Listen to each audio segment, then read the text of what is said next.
For years, the left has tried to demonize Republicans when it comes to tackling the tough issue of immigration reform. But tonight, there is evidence that the liberal rhetoric may be backfiring on the Democrats. Our very own Frank Luntz, with the help of a bipartisan focus group, dialed remarks from politicians on both sides of the aisles about this very issue. Joining me now, author of the New York Times bestseller, Win, the man himself, Frank Luntz. How are you, sir?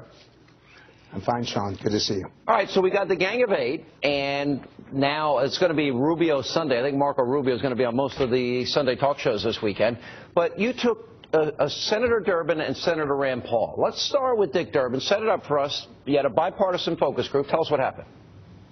Well, we did this in California. We wanted to do a border state that understands the immigration challenges firsthand. And what the American people have told us is that if it benefits the American economy, that's good. But if it's just about the illegal immigrants themselves and their plight, that's not what we want immigration policy to be based on. Dick Durbin's response, his pitch, fell on deaf ears, not just among Republicans, but among Democrats as well. Let's take a look. Go to any restaurant in Chicago, Illinois, and take a look at who just picked up the plates at the table. And when the door to the kitchen swings open, take a look at who's washing the dishes and cooking the food, and who unloaded the food on the dock, and the people who are cleaning your rooms at the hotels, and the folks who are watching your mother and grandmother at the nursing home. And you are going to see the face of immigration and many times the face of undocumented people, working hard every single day, only asking for a chance to rid themselves of the fear that a knock on the door will mean that their family will be broken up. Frank, I have never, in all the years we've done this, seen a 2, ever. And even the Democratic number was horrific. Why did this do so poorly? Because the sympathy is not for those who came here. The sympathy is for those who come here legally. Make no mistake, Americans are pro-immigration, and they want it done the right way. And they will support immigration reform, provided 3 points. And this leads us to Rand Paul's segment. Well, hang on, before you get to that, because, you know something, it's a little insulting in a way.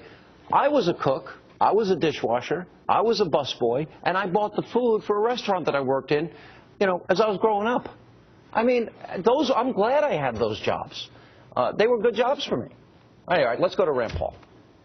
Okay, and the reason why he does well is he sets up the predicate. In fact, Sean, of all the immigration language we've tested, Rand Paul's statement about what has to be done first, second, and third, nothing tests better than this one. Let's take a look. What conservatives have always asked for, and what I continue to ask for, is that we have to have a secure border. You can't have open borders and a welfare state. So if we're going to normalize the people here, which I'm not opposed to doing that, if you normalize the people here, bring them out of the shadows, get them working and have them paying taxes, there's some good to that. But you can't do it if you have a wide open border and you normalize 12 million and then 12 million more come. You have to have control of your border. So I'll only vote for this proposal if we have annual reports that have to be approved by Congress. As often as he talked about securing the border, there's no point in doing this, otherwise we have another amnesty debate in 5, 10, 15 years. And yet he also talks about normalizing, in essence legalizing this segment of the population. The public supports legalization if you do 2 things first. One is secure the border, and second is enforcement. They want to know that Washington is going to enforce the laws going forward. If those 2 things happen, they support the DREAM Act, otherwise known as the Earned Citizenship Act, and they do support legalization, only if you get the border under control.